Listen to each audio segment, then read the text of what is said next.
We were sitting round the fire staring at the red-hot coals. I said, boys, we're getting soft. We need to up our goals. We are getting old and time is getting thin. I say it's time to hike the Grand, rim to rim. And as an added bonus, to make the whole thing pay, I think that we should try to do the whole thing in a day.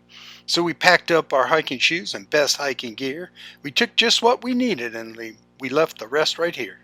Miles rolled by as we made our way to the North Canyon Trail. We stood still at the start, hoping our resolve wouldn't fail. It was now time to make our mark, and we stepped with aplomb, but there was no way of telling of the travails yet to come. It was afternoon, and the sun still had not set. We gazed down the canyon for a view I'll not soon forget. The trail dropped away steeply in the canyon to the right.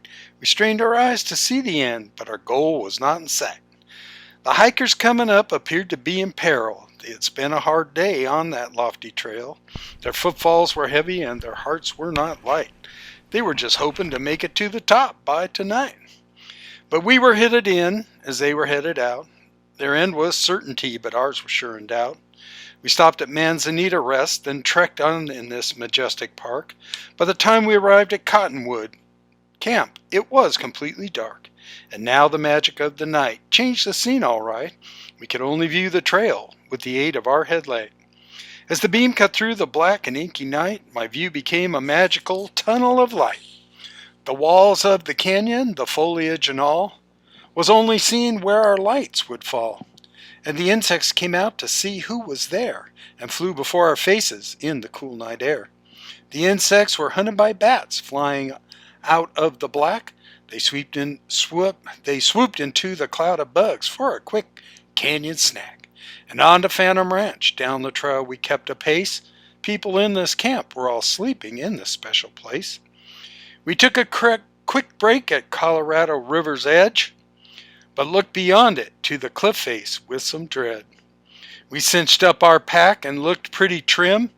It's now or never to reach the south rim. We crossed the Silver Bridge and came marching through. Then the trail turned up to the Devil's Corkscrew. Indian Gardens was our next rest, giving us 4 miles to go. We will make the top. Maybe yes, who could know? We started off again, but the miles had taken my best. I was leg weary and tired and needed much more rest. Then came the cramps that slowed me to a crawl. This trail was very rough, and I tried not to fall. The sky began to brighten with the new day's dawn. I was haggard and limping and pale and wan. The hikers began going down. There was quite a throng. I stared at my feet, hung my head low, and plodded along. Some say the trail will test you. It's a man-maker. But I found for me it was just a leg breaker. We had feelings of accomplishment as we stood at the top. We looked back to where we started, and finally we could stop. So if you're long in the tooth and time is getting thin, you could consider the trail that goes from rim to rim. But bring your A game, come fit and in fine fettle. This trail is a cruel mistress, and she'll test your mettle.